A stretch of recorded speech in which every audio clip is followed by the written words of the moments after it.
Bishop का काला कारनामा, बिशप के ठिकानों पर ईओडब्ल्यू का शिकंजा, जांच में बिशप की काली कमाई के कारनामों का खुलासा, बड़े स्तर पर गड़बड़ियां और धोखाधड़ी आई सामने, बिशप निकला चार्टर्ड प्लेन का मालिक, एक्शन में शिवराज सरकार।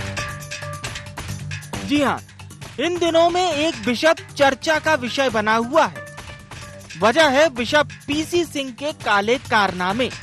जांच में लगातार नए नए और चौंकाने वाले खुलासे हो रहे हैं। चल रही जांच में ईओडब्ल्यू को कुछ अहम फोटोग्राफ्स मिले हैं, जिसके मुताबिक bishop PC Singh chartered plane से सवारी करता था। इतना ही नहीं, उसके खुद का पायलट और क्रू स्टाफ रखने की भी खबर सामने आई है।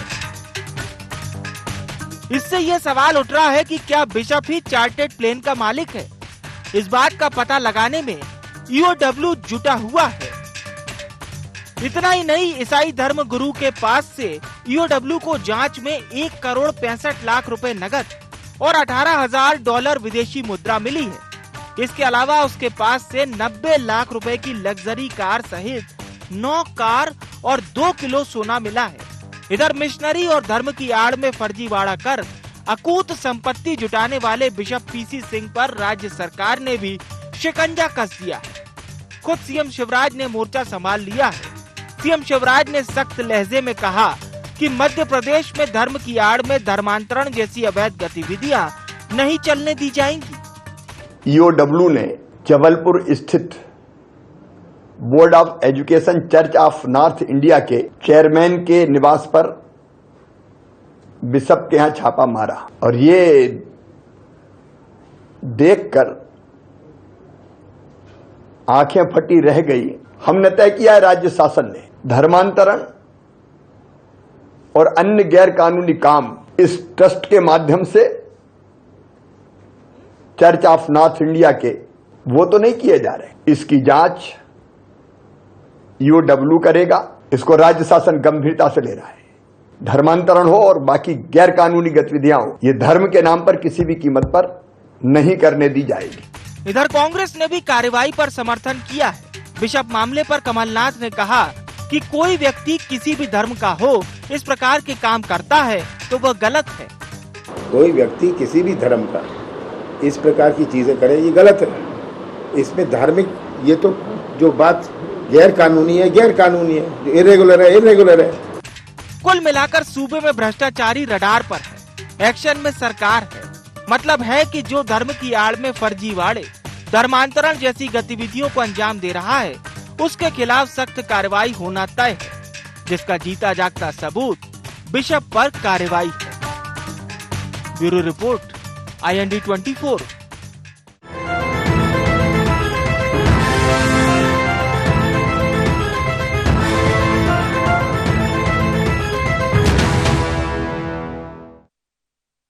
नमस्कार, IND एजेंडा में आप सभी का बहुत स्वागत है। मैं हूं विवेक पांडे आपके साथ और आज का विषय बेहद गंभीर है।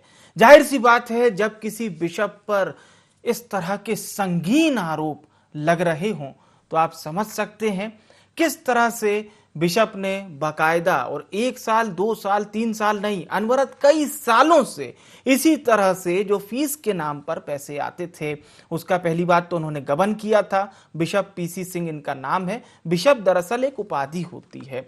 मसीह धर्म यानी कि क्रिश्चियन में बाकायदा जो धर्मगुरु होते हैं, आचार्य होते हैं, उन्हें बिशप की उपाधि दी जाती है। यानी आप समझिए कितनी अहम जिम्मेदारी वाले व्यक्ति ने जब इस तरह का कारनामा किया, और ये कोई कारनामे से कम नहीं है। कई संगीन आरोप हैं इनके ऊपर। बेनामी संपत्ति तो मिली ही मिली, कैश भी मिला, विदेशी मुद्रा भी मिली, साथ ही साथ कुछ इंटरनेशनल कनेक्शन भी सामने आ रहे हैं, जिसमें हवाला का कारोबार है और भी कई सारे कनेक्शन सामने आए। और ये कनेक्शन दरअसल कई राज्यों की पुलिस को इनके बारे में पता चलता है और बाकायदा जांच होती है। एक एक करके कई सारे कनेक्शन सामने आए। उत्तर प्रदेश का कनेक्शन है, पंजाब में इनका कनेक्शन समझ में आया, छत्तीसगढ़ में भी आया, तमाम राज्यों में। साथ ही साथ अब बड़ा सवाल यह भी है कि क्या ये पैसे की आड़ में धर्मांतरण भी हो रहा था, और अगर धर्मांतरण हो रहा था तो बिशप पीसी सिंह के साथ और कितने इनके राजदार हैं। ईओडब्ल्यू पूरी जांच कर रही है। सीएम शिवराज कह चुके हैं कि जो भी इससे जुड़ा हुआ व्यक्ति होगा परत दर परत सबको सामने लाया जाएगा और सारे कनेक्शन खंगाले जाएंगे, भले ही वो किसी भी राज्य के हों। जाहिर सी बात है अन्य राज्यों की पुलिस से, इंटेलिजेंस से भी मदद ली जाएगी। तो आप समझ सकते हैं किस तरह से ये पूरा गोरखधंधा चल रहा था। तमाम विषयों पर हम चर्चा करेंगे, उससे पहले नजर आईएनडी एजेंडा के प्रमुख बिंदु की ओर। क्या जांच में और खुलेगा बिशप की काली कमाई का राज? ये अहम सवाल। काली कमाई का क्या है चार्टेड प्लेन कनेक्शन? बिशप की काली कमाई के कितने किरदार हैं?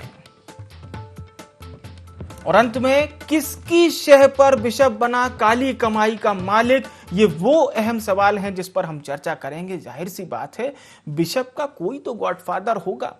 बिशप ये सब काम कर रहे थे और किसी को पता नहीं है, ये बिल्कुल ऐसी बात है जो कि मजाकिया तौर पर ही कही जाएगी। तमाम विषयों पर हम चर्चा शुरू करते हैं। खास मेहमान हमारे साथ जुड़ चुके हैं।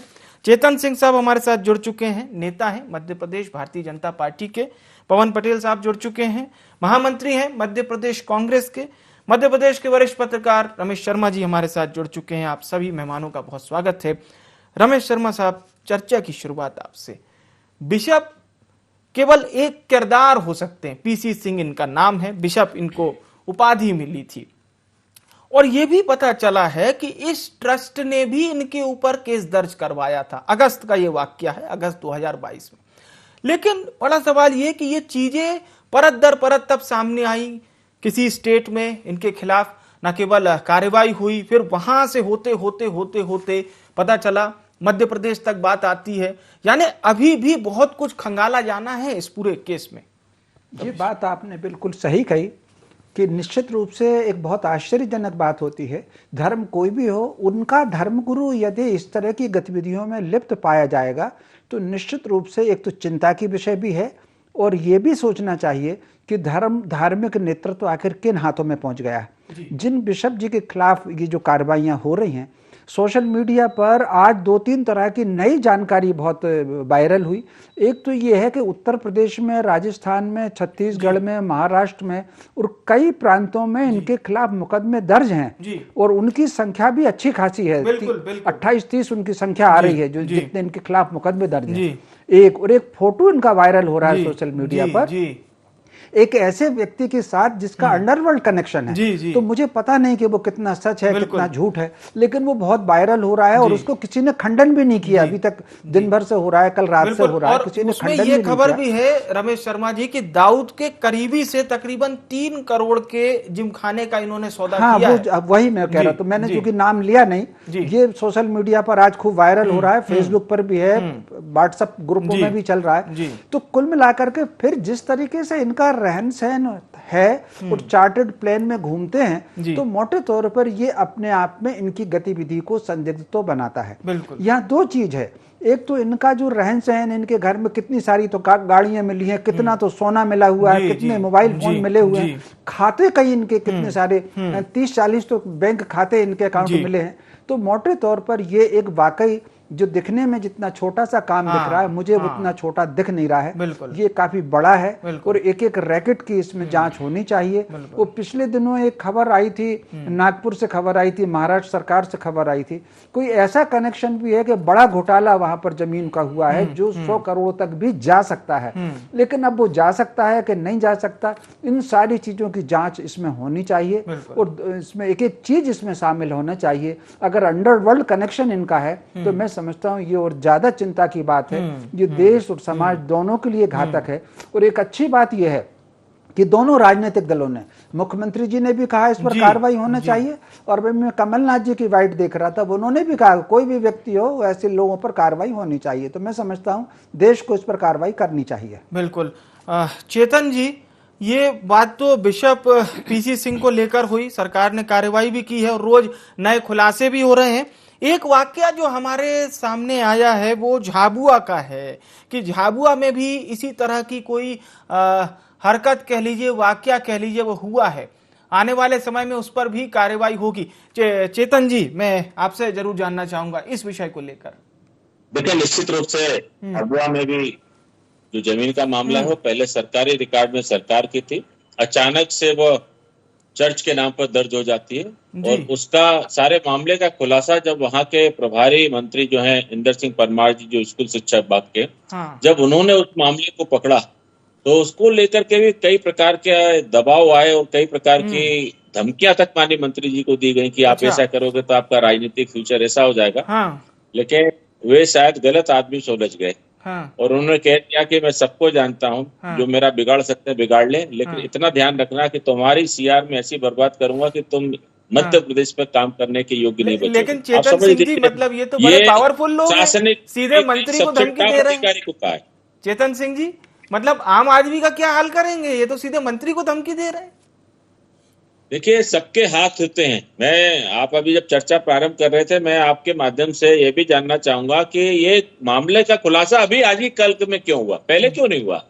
जिसके खिलाफ 9 राज्यों में प्रकरण दर्ज हो और 9 राज्यों की पुलिस इसको ढूंढ रही हो रही है, आराम से वहां से अपने जमीनें जाकर के बेचते हैं, सौदे करते हैं, चार्टेड में घूमते हैं और सारे प्रकार के कृत्य करते हैं, विदेशी शराब का सेवन करते हैं, विदेशी करेंसी लेकर के घूमते हैं। आखिर इन 9 राज्यों की पुलिस अभी तक सो क्यों रही थी? मैं आपके चैनल के माध्यम से माननीय मुख्यमंत्री आदित्य योगीनाथ जी को बधाई देना चाहूंगा, जिन्होंने हजरतगंज थाने में इसे प्रकरण दर्ज करके सख्ती के साथ कार्रवाई के लिए कदम उठाया, तब जाकर के देश की अन्य सरकारें जाके, हमारे प्रदेश में तो मामला अब जाकर के खुला जब माननीय मुख्यमंत्री शिवराज सिंह चौहान जी के संज्ञान में आया। और जैसे ही माननीय मुख्यमंत्री शिवराज सिंह चौहान जी के संज्ञान में आया, उन्होंने तुरंत देर रात भी और प्रातः काल भी अधिकारियों को यूपी पुलिस मतलब ज्यादा स्मार्ट माननीय मुख्यमंत्री जी की शक्ति है जो ये सारे मामले का पर्दाफाश हो रहा है। और ये मामला कोई 200-400 करोड़ का नहीं, आप देखते जाइए, ये बहुत बड़ा मामला है। इन्होंने मिर्जापुर उत्तर प्रदेश में ही कम से कम 52 करोड़ की जमीन बेची है। तो आप कल्पना करिए कि ये अभी इनके दिल्ली में है मामले,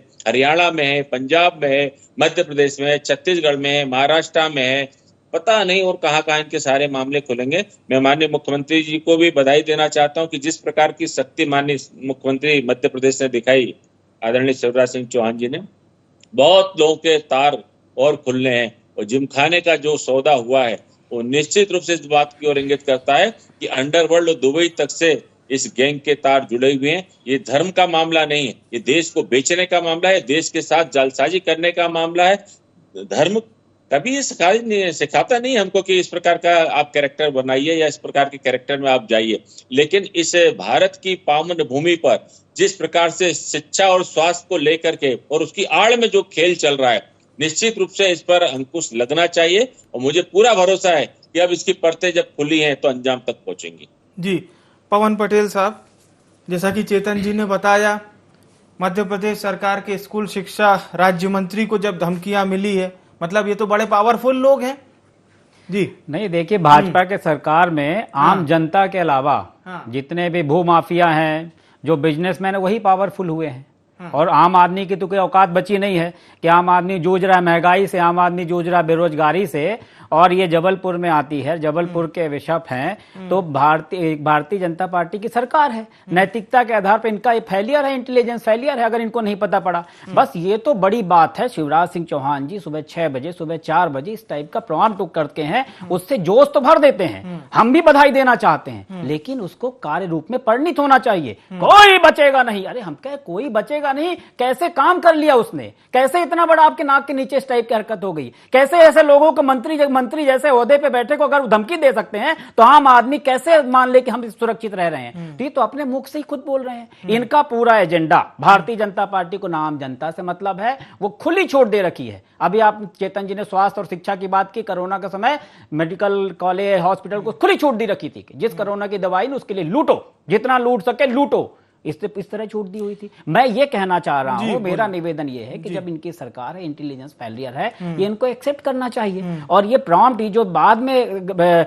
जो देखते हैं कि मेरे अलावा मतलब इस टाइप से काम नहीं हो पाएगा, शिवराज सिंह चौहान एकदम खड़ा है इस टाइप से, तो इसको पहले ऐसे आतंक बनाना चाहिए, पहले ऐसा डर बनाना चाहिए कि मंत्री जैसे ओहदे में बैठे व्यक्ति को कोई धमकी ना दे सके, आम आदमी को कोई धमकी ना दे सके। तो इस टाइप का माहौल पहले क्रिएट किया ना चाहिए। इनका पूरा कंसंट्रेशन है हमारा कार्यकर्ता, हमारी पार्टी, हमारे पूरे कितने कार्यकर्ता कैसे बढ़े, हमारे संघ की शाखाएं कैसे खुले, इनका ये कंसंट्रेशन है ही नहीं कि इस जनता और देश प्रदेश को कैसे देखें। इसके लिए सरकार ने जीना, इनको ऐसा लगता है कि सिर्फ जनता ने जो चुना है इसलिए चुना है कि हमारा कार्यकर्ता, हमारी पार्टी, बस हम उसके लिए काम करें। इनका एक भी कृत्य बता दीजिए आम आदमी को रिलैक्स देने की। 2014 में जो बातें करके उनको बातों को पूरा किया हो, इनका हमेशा पूरा कंसंट्रेशन ये रहता है, इसलिए ऐसे लोगों के ऊपर कार्रवाई होनी चाहिए। जी रमेश जी, 5 राज्यों के 10 शहरों में इनके खिलाफ धोखाधड़ी के 35 केस दर्ज, यानी कि समझ सकते हैं आप कितने संगीन इनके ऊपर आरोप होंगे। मध्य प्रदेश की भी अगर हम बात करें तो केस इनके ऊपर दर्ज हुआ। पर मेरा सवाल सीधा सीधा ये है, जो बात पवन पटेल जी कह रहे थे, जाहिर सी बात है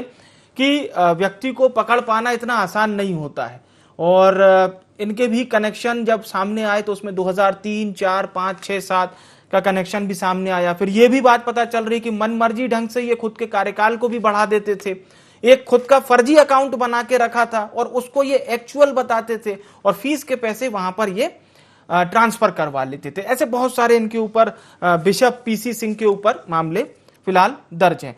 पर बड़ा सवाल ये कि ऐसे और कितने किरदार हो सकते हैं, ये तो एक हैं, ऐसे और कितने किरदार हो सकते हैं, यहां तक कैसे पहुंचेगी सरकार या इंटेलिजेंस, हमारी जो एजेंसियां हैं?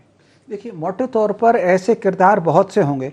उसका कारण यह है कि हमको स्वतंत्रता के 70 वर्ष अब जरूर हो गए हैं, लेकिन फिर भी कहीं ना कहीं प्रशासन पर जो खौफ है या प्रशासन पर मानसिक दबाव है, वो कहीं ना कहीं अंग्रेजों का और ईसाई मिशनरियों का है।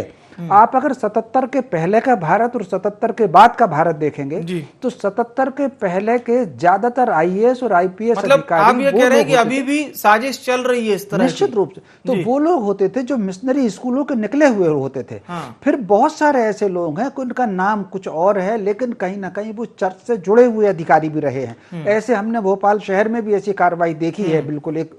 तो कुल मिला करके तो जब भी कभी भी माइनॉरिटी के धर्मगुरुओं के विरुद्ध कोई मामला आता था, वो कागजों में हेर फेर हो जाता था। मैं एक उदाहरण देना चाहता हूं, इसमें कोई राजनीतिक दल उसमें कुछ नहीं कर सकता, क्योंकि प्रशासन जो होता है, मेरा अपना अनुभव ये है, कहने के लिए राजनीतिक दल सरकार में होते हैं, वो कांग्रेस भी हो सकती है, वो भाजपा भी हो सकती है, लेकिन 80 से 90% तक जो पावर होती है वो प्रशासन के पास होती है और वो दूसरे लोगों के पास होती है। तो कुल मिलाकर के मैं भोपाल का ही आपको उदाहरण दूं।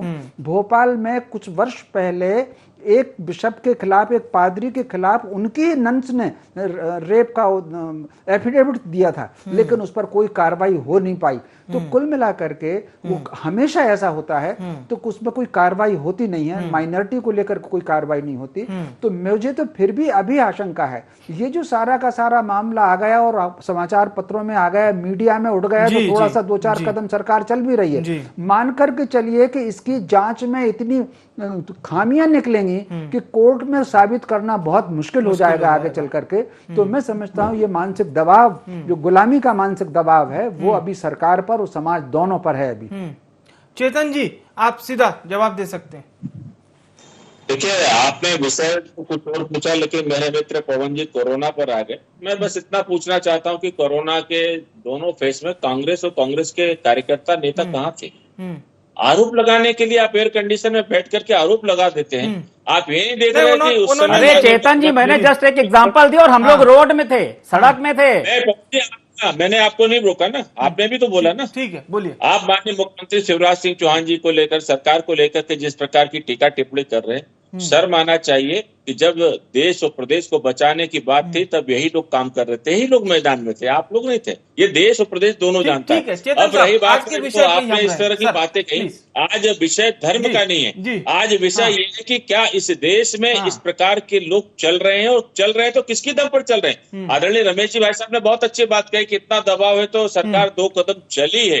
आखिर ये पूर्व सरकारें क्यों इस तरह के लोगों को संरक्षण देती रही है? अगर इस धरना पर संरक्षण नहीं होता, अभी जैसे झाबुआ का जिसका हम जिक्र कर रहे हैं, क्या 1974 में भारतीय जनता पार्टी की सरकार थी? क्या 1979 में भारतीय जनता पार्टी की सरकार थी? जब बायलॉज है कि 1959 में जो आंकड़े जो रिकॉर्ड में दर्ज है उसमें कोई हेरफेर नहीं कर सकती, तो कैसे हुई? तो जितने कलेक्टरों ने किया, क्या इस पर कोई सरकार ने सख्त एक्शन लिया था क्या? अब माननीय प्रभारी मंत्री जी ने एक्शन लिया और आपको उसका परिणाम दिखेगा। रही बात, आपने कहा कि डकैत, सरकार ने माफियाओं के लिए डकैतों का सरकारी विभाग बनाया है, सहकारिता विभाग। मैं जवाबदारी के साथ कहता हूं, इसको किसने बनाया?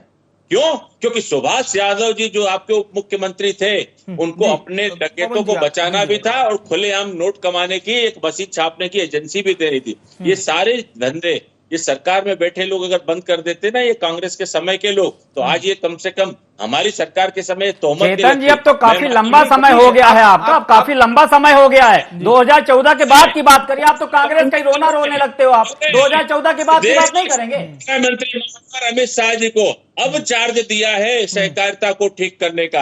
आप देखते जाइए 6 महीने में सारे हिंदुस्तान में सहकारिता में कितने गुंडे और डकैतों को जेल के शिकंजों के पीछे डालेंगे और कितने उन अवैध कानूनों को खत्म करने जा रही है भारत सरकार, जिनके दम पर ये चोर और गुंडे और डकैत बड़े आसानी से सरकार और सिस्टम का पैसा अपनी जेब में डकार के ले जाते। ठीक है, चलिए देखते हैं आने वाला समय कितना होता है। दूसरा, आपने जो बोला अभी एक बताया कि बिशप जी ने जो एक अकाउंट खोला था, उस अकाउंट के ओरिजिनल अकाउंट बनाते थे, तो वो बिशप जी मैं दावे के साथ कह सकता हूं कि कहीं ना कहीं भारतीय जनता पार्टी से इंस्पायर्ड हुए होंगे, इसलिए कि प्रधानमंत्री आपदा कोष वर्षों से चला आ रहा है। ठीक, उसमें कोरोना के समय इन लोगों ने पैसे नहीं जमा करवाए, इन्होंने पीएम केयर फंड खोल दिया कि ये जमा करो, ये ओरिजिनल पैसा है, और जब उसमें पैसे जमा हो गए उसके बाद उसकी ऑडिट नहीं हो रही, उसको कहीं भी खर्चा करो कोई पूछने वाला नहीं। तो ये तो बिशप जी मैं दावे के साथ करूं तो भाजपा से इंस्पायर होकर उन्होंने इस तरह का काम किया है। ये मैं एक सिर्फ आप शिक्षा और स्वास्थ्य की बात की तो मैंने हल्का सा बोल दिया, तो कोरोना पे चेतन जी ने लेक्चर दे दिया। कोरोना पे मैं बोल रहा हूं, मेरे कार्यकर्ता पूरे रोड पे थे, आप लोग अगर किए होते मैनेजमेंट तो इस तरह जान नहीं जाती लोगों की। लोग रेमडेसिविर के लिए आपके मंत्री पकड़े गए थे, रेमडेसिविर का इंजेक्शन बेचते हुए क्या क्या बातें हुई थी। चेतन जी, बस बात करने में तो आप लोग को कोई बात करने में हरा ही नहीं सकता। बात के तो आप इंटरनेशनली अवार्ड मिला हुआ है कि झूठ और बतौलेबाजी कर दो। इस देश को आजाद कराया कांग्रेस ने। आप जो कांग्रेस की बात करो, कांग्रेस ने इस देश को आजाद कराया है। पवन जी, हम बिशप पे ही बातचीत करें क्योंकि देखिए अभी ये मुद्दा चल रहा है और जाहिर सी बात है एकदम ज्वलंत है और इससे जुड़े हुए बहुत से किरदार भी सामने आ रहे हैं। रमेश शर्मा जी, ये बिशप जो कि चार्टर से घूमते थे, जाहिर सी बात है, ये बात जिन लोगों को नहीं पता उन्हें हम भी बता देते हैं कि सरकार ऐसी जो जमीनें देती है जहां पर जिसे हम ट्रस्ट की जमीन कहते हैं, जहां पर सेवा कार्य चलते हैं, वो कम पैसे में दी जाती है और जो दान का पैसा होता है उसमें किसी प्रकार का टैक्स भी नहीं लगता। लेकिन क्या रमेश जी, इसकी आड़ में ये जो व्यावसायिक गतिविधियां कर रहे हैं इस तरह के लोग, बिशप पीसी सिंह जैसे, देखिए मोटे तौर पर उसकी आड़ में इनकी दोनों तरह की गतिविधि होती है। व्यावसायिक गतिविधियां भी होती हैं, सेवा के नाम पर जो भूमियां अलाट, जमीनें अलाट हुई हैं इन लोगों को, उसमें आप देख लीजिए कितने व्यावसायिक काम हो रहे हैं। एक बात हुई। दूसरा, इससे ज्यादा गंभीर विचारणीय विषय यह है कि सेवा और शिक्षा के नाम पर कहीं ना कहीं भारत राष्ट्र की संस्कृति पर हमले होते हैं। आप मुझे बताइए, वनवासी क्षेत्रों में जहां इनके सेवा कार्य हैं, जहां इनके शिक्षा कार्य है, वहां धर्मांतरण कितना तेज होता है। बाकायदा लोग ईसाई धर्म में चले जा रहे हैं और सनातन धर्म को छोड़ते चले जा रहे हैं। तो कुल मिलाकर के इनका जो सेवा का, तो मुझे जो लगता है सेवा का और शिक्षा का काम बहाना है। शिक्षा का आप देख लीजिए, शिक्षा का ये जो आज भी इनके स्कूल जो चलते हैं, मिशनरियों के स्कूल, ये स्कूल 1773 में जो ब्रिटिश पार्लियामेंट और चर्च ने बात कही थी कि हमको भारत में इस तरह की शिक्षा बनाना, और 1835 में अंग्रेज सरकार ने यहाँ इंडियन एजुकेशन एक्ट बनाया। इसको उन्होंने रिवाइज पर 1858 में किया। उसको 150 पौने 200 साल होने आ गए। चर्च के सारे स्कूल उसी सिस्टम पर चलते हैं। चर्च के हर स्कूल का जो सुप्रीम पावर होती है वो, सॉरी, मिशनरी स्कूल की जो सुप्रीम पावर होती है वो चर्च होती है। इसके अलावा और कोई अगर खोले, ये जो है फिर सरकार, अंग्रेज चले गए, दूसरी सरकार आ गई, लेकिन इंडियन एजुकेशन एक्ट की कहीं ना कहीं धारा, सिस्टम वही का वही रहा, सिस्टम नहीं परिवर्तित हो पाया। चेतन जी, मेरा सवाल यही है, सेवा, स्वास्थ्य, शिक्षा के नाम पर इस तरह के जो गोरख धंधे भी कई जगह चल रहे हैं, क्या इस पर नजर रहेगी सरकार की? कार्रवाई देखने को मिल सकती है आने वाले समय में? मुझे लगता है कि अनेक सामाजिक संगठनों के माध्यम से अनेक फोरम पर इस विषय पर चिंता जाहिर की गई है। धारा 80 का दुरुपयोग जो है आयकर विभाग को लेकर के, उसका भी दुरुपयोग पूर्ण रूप से इन्हीं लोगों के द्वारा किया जाता है। जिस मंशा के साथ 80G में लोगों को छूट दी गई उसका तो कहीं उपयोग देखने को मिल नहीं रहा है। और निश्चित रूप से आज भी यह विचारणीय प्रश्न है कि अंग्रेजों की बनाई हुई शिक्षा नीति को, जिसको कैथोलिक चर्च के माध्यम से कहीं ना कहीं ये पूरा हैंडल होता है, अभी तक हमारी सरकारें क्यों खत्म नहीं कर पाई, हम सबके लिए एक प्रश्न का विषय बना हुआ है। आपके मन में जिज्ञासा है, जिज्ञासा मेरे मन में है, जिज्ञासा शायद भाई साहब रमेश जी के भी मन में। और निश्चित रूप से हिंदुस्तान को आजाद हुए 75 साल हो गए, लेकिन इस शिक्षा के व्यवसायीकरण को और इस शिक्षा के माफिया को हम खत्म नहीं कर पाए, ये भी दुर्भाग्य। चलिए, बहुत बहुत शुक्रिया सभी सम्मानित जनों का कार्यक्रम में हमारे साथ जुड़ने के लिए, अपने विचार रखने के लिए। तो बड़ा सवाल ये कि सरकार आने वाले समय में, मुख्यमंत्री शिवराज सिंह चौहान ने कह दिया है कि हम लगातार ऐसे लोगों पर कार्रवाई भी करेंगे और जो जितनी भी शिकायतें आ रही हैं उसको ईओडब्ल्यू के सुपुर्द किया जाएगा। ईओडब्ल्यू इस मामले में तो जांच करेगी, अन्य शिकायतों पर भी जांच करेगी। बड़ा सवाल ये कि और कितने केसेस ऐसे देखने को मिल सकते हैं मध्य प्रदेश में, ये बड़ा सवाल रहेगा। IND एजेंडा में इतना ही। मुझे आने विवेक को दीजिए इजाजत। नमस्कार।